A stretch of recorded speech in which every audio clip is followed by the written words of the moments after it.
In 1984, my sister Michelle was working on her master's degree in ethnomusicology.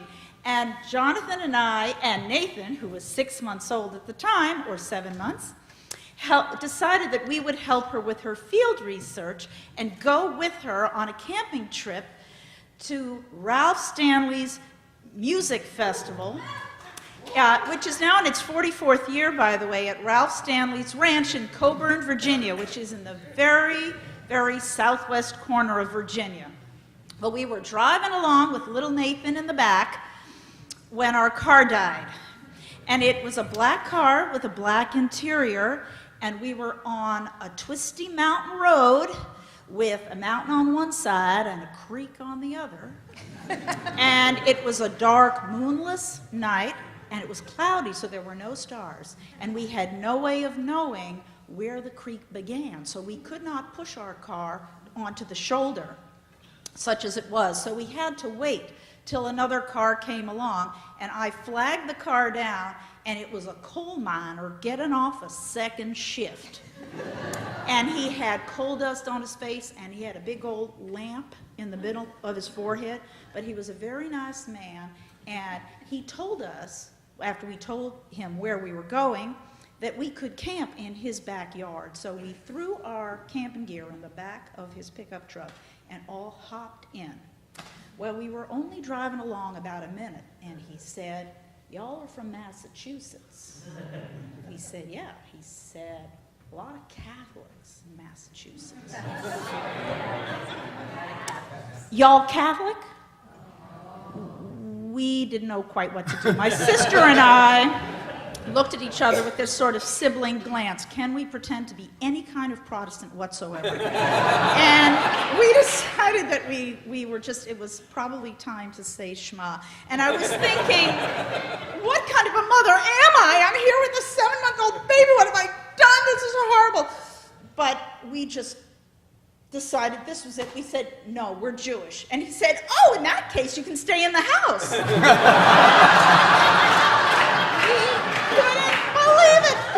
turned out that this man was a lay preacher, but he had a thing about Catholics. And when we got back to his house, which was a hand-hewn log cabin in a holler like where Loretta Lynn lived before she was famous, he had a document that was the Protocols of the Elders of Zion, rewritten. And every place where it would have said Jews or Zionist conspiracy, it said Catholics. It did. And Knights of Columbus. And I said, the Knights of Columbus, they play bingo on Wednesdays and Saturdays, and they donate the proceeds to charity. But he was having nothing of it. But in that hand-hewn log cabin, Nathan, my sister Michelle, and I went up to go to sleep while the lay preacher peppered Jonathan with questions until the wee hours of the morning about the Bible, because he could not accept that we did not see all of the ways that the Bible pointed to Jesus' coming. So Jonathan, after a not very restful night's sleep, greeted us in the morning, and we were offered breakfast. Now, this man and his wife and daughter lived, especially at breakfast anyway, on store-bought donuts that they refried in bacon grease. I kid you not. And the whole house reeked of bacon. And we said, we are not hungry at all. And he suddenly, his face lit up, and he said, "I don't know why y'all won't eat." And we said, "You do? Why?"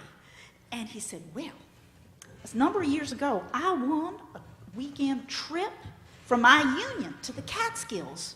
And in the Catskills there, we were at this hotel, and after one day, my body was all over hives. And we had to go to the hotel doctor, and the hotel doctor asked me if I had undergone a drastic change in diet. And I had to admit that indeed I had it. I didn't recognize anything on the menu. So after this breakfast that we didn't have, fortunately we had Cheerios for Nathan, we went back to our car. Well, first we went to the rich lady who lived in the holler. She was the only one with a telephone. She lived in a double wide, so she was quite affluent.